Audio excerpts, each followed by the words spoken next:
The Three Little Petes. Once upon a time, there was a very handsome pasty named Pete. He had a spectacular golden crimp and beautiful googly eyes. He lived a quiet life in Penzance and spent his days eating giant Wotsits and watching classic Corrie. Until one day some mini pasties turned up on his doorstep. As his brain is mainly potato, which made him very forgetful, he decided to call them all Mini Pete. Here is Mini Pete, and Mini Pete, and Mini Pete, and Mini Pete, you get the idea. As lovely as it was to have the Mini Petes around, it was very expensive, as they liked to eat lots of delicious mini marshmallows for breakfast, lunch, and dinner.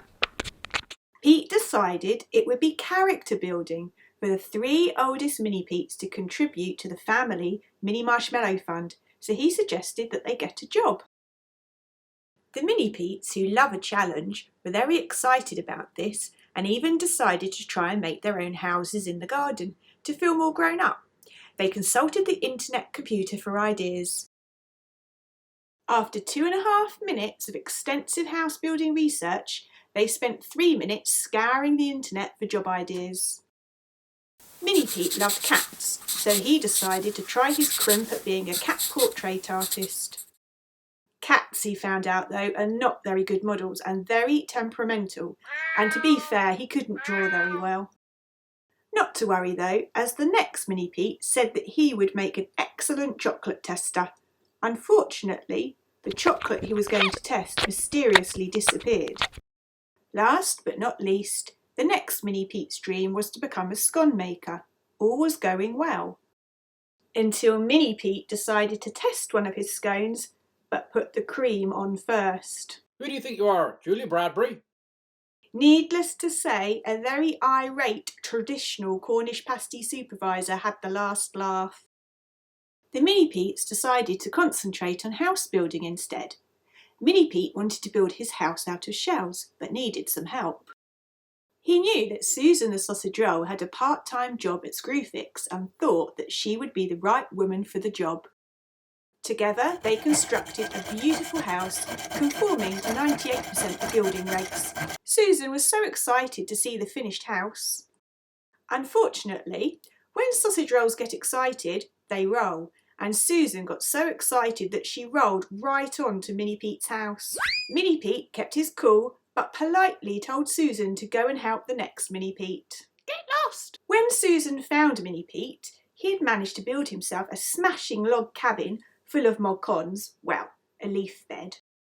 Unfortunately, Susan, whilst looking graceful, was very clumsy and tripped over a stray Wotsit that had fallen out of Mini Pete's snack pack and right onto the log cabin. She made a quick exit. Susan, feeling sorry for herself and rather hungry, sat down to eat her lunch that had been lovingly prepared by her son, Cyril. A nice bowl of baked beans. After eating baked beans, it made Susan feel like she was invincible and ready for anything, so she thought that she would see how Mini Pete was doing with his house build. Maybe she could help. Mini Pete was so proud of his stone house, as he had incorporated an informal dining terrace and outdoor pizza oven for entertaining friends and family post-COVID. Unfortunately, Susan had developed terrible wind. Being a sausage roll of a certain age, and this coupled with the baked beans, could only mean one thing, a rather potent and powerful gust, which demolished the informal dining terrace. Susan made a sharp exit. The Mini Petes thought that maybe they weren't ready for the real world and decided to go home to Pete. Pete was very happy to see the Mini Petes and told them not to worry, as they could work in the packing department at Pete HQ, as since they had been gone, sales had increased. Later that day, Susan turned up with her son Cyril to apologise about the earlier incidents, and the Mini Petes, being gentlemen, told her that it was all forgotten, but they also slipped a packet of Windies into her bag while she wasn't looking. To celebrate the Mini Petes' return, Pete invited all his friends to a party, and they partied like it was 1999, and they all lived happily ever after.